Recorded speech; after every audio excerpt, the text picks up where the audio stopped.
it again. Today we got the Jutsu. We'll explain about Squid Game Season 2 by him true himself. His truly. So I'm gonna react to this vid. So far we are doing our thing, man. We up to halfway of 3K. Let's get it. Yes, sir. Yes, sir. It's time for some more peek. So the show starts, and we got Rich Man. Yeah, that's him. Gi-hoon over here comparing meat sizes with the front man, and the sudden switch to the red hair was not it, no cap. But before heading back to Seoul to find bro, Gi-hoon finds the tracker in his ear and rips it out. Oh yeah. That hurts like a mother. Yellow. Give me a sec, kid. Oh, heck nah, he a goona. It switches to that cop who got greased by his own brother, and I know it must feel crazy to not only get smoked by your brother, but found out he's actually the mind behind these crazy games. We get a time skip, and they got my guy here looking like Paul Blart on crossing guard duties, and bro is trying too hard. Man's like, except the nigga ain't overweight. Here writing tickets on goofy riding mopeds. Ooh, I like a man in uniform. This is June Ho. Hey, she deserved that. She belongs to the streets. That bitch trying to flirt with an officer, and your boyfriend left you in the dust. That's what that bitch gets. And if it was my bitch, I'd be gone. I'm like, really? You gonna flirt with that? What Future would say? She belongs to the streets. And during this time skip, he's been grinding tirelessly trying to find the island where the games were held, but everybody just thinks he's capping. It pans back to Asian Batman in his Gooner hotel. Bro got that bag and started locking in trying to find the front man. The doorbell rung and bro got his wish. The front man sitting there with some nagas in his hand, but it was just a bad dream. But that grimy goofy from the first season over here buddy cause Gi-hoon got that money and paying him and his man to help him find the recruiter dude who be out here pimp slapping fools, by the way. So for the past 2 years, both Gi-hoon and Jun-ho been getting hoed. One fool dropping the bag. So for the past 2 years, both Gi-hoon and Jun-ho been getting hoed. One fool dropping the bag and getting nowhere, and the other riding around in mini tsunamis trying to find an island and his brother. But the wait is over because the land shark fool finds the recruiter, and of course he's up to his usual antics. I'll slap fire to your face. But Gi-hoon and the boys go stalking the recruiter, who ends up pulling into a homeless shindig. Bro brought in the good eats and some scratch offs. Oh yeah, it's finna be a good time. But bro is like, gotta pick one. Ooh, still broke. Bro went around to each and every homeless person at the park, and they all chose to take their chances with that scratch off. So bro went to the middle and poured all the good eats on the floor and started tweaking, smashing all the eats. But a nigga like me, if I'm down bad, I'm finna pull a phantom, no cap. Eat! Yeah, I know Phantom will eat that shit. Eat! So Gi-hoon paid goons keep stalking the recruiter. Bro came around that corner on timing though, beating these fools down. See, a man like me untraceable. Now bro got the goons tied up in some Diddy mansion, and they have to play paper rock scissors -1 for their lives. So after a couple scares, bro put more bullets in the gun. So whoever loses next is dead basically. Lil bro ended up losing, but his boss a real one and forfeited with a shot to his dome to save bro. Back at the crib, Gi-hoon walks into the recruiter just chilling. All this oral forming for what? That damn rock and paper scissors was so crazy. Like that's like you gonna have these niggas doing rock and paper scissors to Russian roulette combo. That's just diabolical. So they end up playing the game of Russian roulette. So they gotta keep pulling the trigger each round until someone dies. No bullet rotation. We'll spoil everything, nigga. That giving the bread and the lottery, he ended up off himself. Whoever wins basically gonna be at 0% luck after this dub. So it's this homie right here on the left on the screen. He will survive.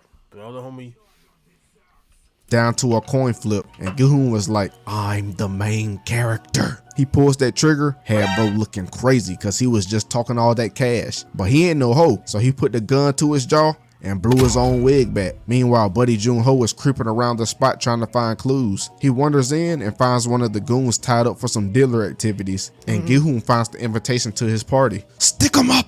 I ain't playing with you! Mink got his head caved in and woke up in the tub. After some talk no jutsu, everybody became buddy and came up with a plan to stop the front man. Then it switches to a girl over here popping perks, And low key, I would give these side characters a little shine, but it's like they forced so many of these fools down our throat this season, so we're just gonna make this quick. So there's a parade and a girl and a bunny. The bunny is the perkaholic from the night before who received a call from another recruiter, and little girl walks in on the mascots changing, rubs old girl's scars. She sees one of the mascots out of uniform, cries in her dad's arm and gets carried away. Now we see Gi-hoon over here stalking his friend who died son, who is now well off honestly after all that money he gave bro and the granny. Man's got a whole daughter, but she can't even get a pint of 2% milk. Back with the little girl, and she was still traumatized and ended up passing out at the amusement park. Got the perkaholic over here like, man, freak them kids, I'm out. So Gi-hoon gets this tracker put in his mouth so they could follow bro to the island. And before the plan was put in motion, bro had to call his daughter. Then proceeded to not say a word. I know you trying to save lives, but you're still a bad dad, no cap. They get to this club where the game's guards pull up to take Gi-hoon away. Bro gets in the limo and started talking to the front man. You thought I was in here, didn't you, dummy? Man, just put me in the games. I'm gonna smoke your tail. Oh, you wanna play, huh? Shoot. So bro got hit with the laughing gas and woke up in the games. Then next, Junho and the goon head off to try and track Gi-hoon down. In the games, bro wakes up to a lady just eyeing him down. And here is where we get introduced to a whole bunch of new characters. One of notice is this purple-haired fool. They call him Thanos, cause he's out here trying to snap niggas away. Look how he confronting the crypto scammer. This nigga just got a purple hair wannabe Thanos. If he ain't got no gown hair, he ain't Thanos. He just Thano. He's a Thano. Where's my money, Ling Ling? Meanwhile, they all signed these NDAs, but that doesn't matter, cause only one fool is making it out of these games alive. After taking their mug shots, it's time for the first game, and it ends up being red light, green light, just like last time. Look at Thanos trying to spit game. They call me Thanos, Call him Thano. cause I be snapping on niggas. You ride with me, you know my finger on that trigger. Ooh, he a gangster. Then Gi-hoon finds out the tracker in his tooth was removed, and Junho and the goon pulled up to the island looking crazy. Now bro realizes that don't work. There's no way out of this one. Bro runs out trying to warn everyone that this isn't just a game. The losers die. If you lose, it's up for you. But of course they ain't trying to hear all that and think he just a crash out. So the game starts, and it's all fine right now. They make it through the first couple rounds smooth as butter, but soon as they get about halfway down the field, it starts getting hectic. A bee lands on Shorty's neck and she starts tweaking, got popped straight in the dome. And now the real games begin. People start moving and getting laid down left and right. And then we find out that one of the snipers is the perkaholic. She went from popping pills to greasing people. I don't even feel bad for Shorty no more. Thanos pops him some drugs real quick and now he's locked in. Soon as that next round started, he was on timing. Green light, but you better stop on red, my nigga. They all lined up to throw the robot off, but look at bro. Grimy fool pushed them down. So they finished the game, and this is crazy right here. Bro crossed the line and still got popped. But they finish, and 101 players end up getting greased that game. They get back to their room, and the people flagging out because they want to go home now. But as soon as that money dropped, them faces started to change like, shoot, these games ain't so bad to me. So they take a vote to see if they'll continue the games or not. It ends up leaning more towards people want to continue. So Gi-hoon had to think up something. I've played these games before. Y'all niggas better lock in before I tweak the freak out. And when it got to the last guy, it turns out to be the front man playing in the games just like the old man from the first season who created them. So a whole bunch of people end up trying to follow Gi-hoon because he's played before. Down in the dungeon, the organ harvesters are heated because the perkaholic is insta-killing everyone. So they bring her in to tell her to chill and to leave them alive so they can make some money on off these organs. It's time for the next game, and bro tells everyone not to pick the umbrella. So the people who follow him pick the triangle, and when they opened that mug up, I was like, yeah, y'all cooked. Ain't no amount of licking finna save you from this one. But it ends up just being another bad dream. He wakes up and they get ready for the real second game, and it's not like what he told everyone. So now his reputation is thinning like Bradley Martin's hairline. So players start forming in groups of 5, and the game is said to be a 6-legged relay. Also during the relay, they have to play 5 individual games to continue around the rainbow ring. The first couple groups, they were not locked. One group, a nigga couldn't even hit the rock, and the other, the girl couldn't catch the dice. Over here wasting all kinds of time. Mans missed that rock for the third time and started pissing himself, but the time hit 0 and both the groups got laid down. Then we see that there's this underlying beef with all the buttons. The triangle's over here having a civil war because old girl keeps killing the players dead before they can sell the organs, and now the square is freaking pissed. The group with the granny goes, and they are locked, passing the first couple challenges with minimal mistakes. And when they got to the granny with the dice, I was like, shoot, okay, go ahead and get it then, old lady. She ate that challenge up. After ripping that Beyblade and playing keep me up with the pom-pom, they passed the challenge on the buzzer beater. Had everyone in that mug turned. So a couple more groups goes passing and failing. Then it's up to Giyun's group last, and they breezing through at the beginning, but it gets to the front man and he over here sabotaging on purpose. But they pass on the buzzer beater also and survive to the next game. And let's pause for a bit because I want y'all to comment down below honestly how y'all think y'all would do in this relay game. Cause me, boy, if I'm playing the dice, yeah, it's up for the whole group. We all getting laid down. When the PlayStation buttons went back to their living quarters, Perkaholic got pressed and threatened because she's over here holding their bag, killing the players. They end up getting their point across, but she definitely snuck in a couple good licks. Got this goofy mouth leaking. Back in the main room, they begin another vote for the continuation of the game. And these fools complaining that the split, if they were to quit, is only 78 million of their currency. Like, bruh, y'all are broke.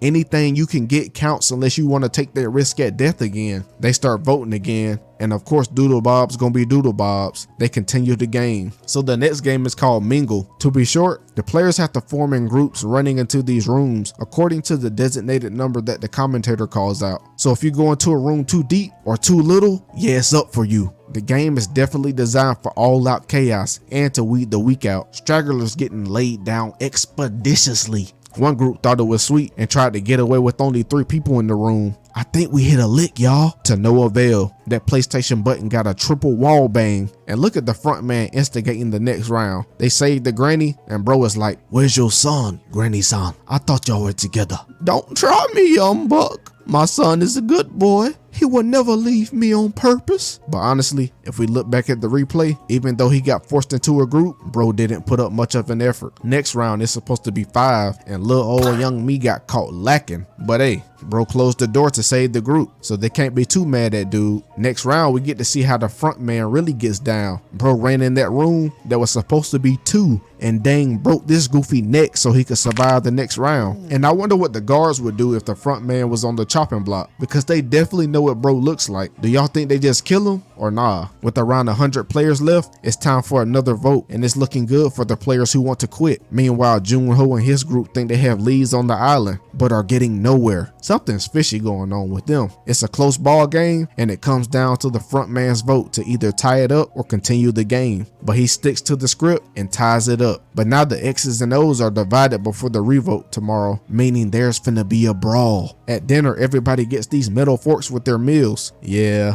these games people know what they doing, cause when they got to the bathroom, the crypto nigga and Thanos get to scrapping, and Thanos on his bumper, no cap, put a haymaker to his jaw. But when bro was trying to flex while choking him, he caught a fork to his throat and Thanos was no more. These fools in this bathroom like Gordon Ramsay with these.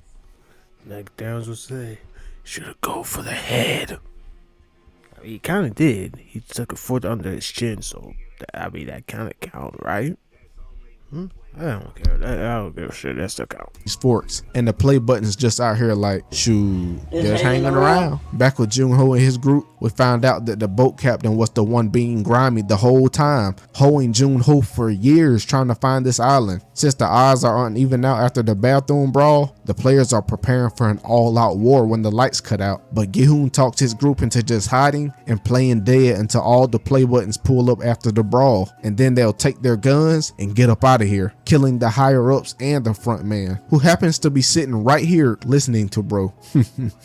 These goofies just don't know I'm the front man. But they listen to Gihun, and during this absolute utensil massacre, they all hide and wait.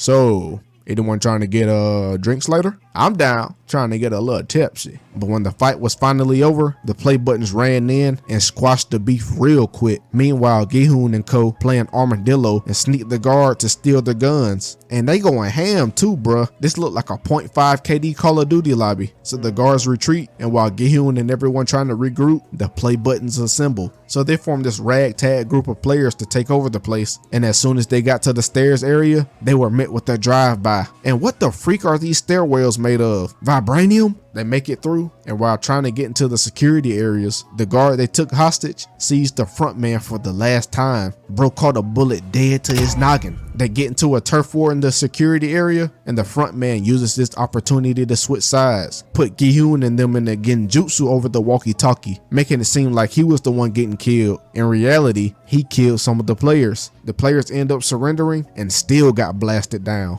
Gi-hoon and his homie get caught too, and the front man comes down to grease the homie, and it ends there until the next season. No cap, I don't know what they got in store for the next season, but I better start getting answers to all my questions. Yeah. Anyways, thanks JMF for the support. We moving. Like, comment, subscribe. I mean, that's bullshit the way they ended that fucking season right there. I expected more, but they gonna end it right there.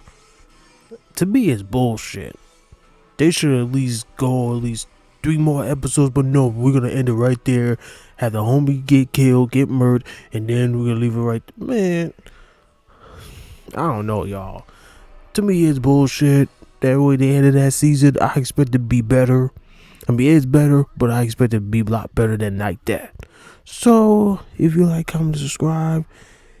We heading to 3K, y'all. Let's get it. Peace.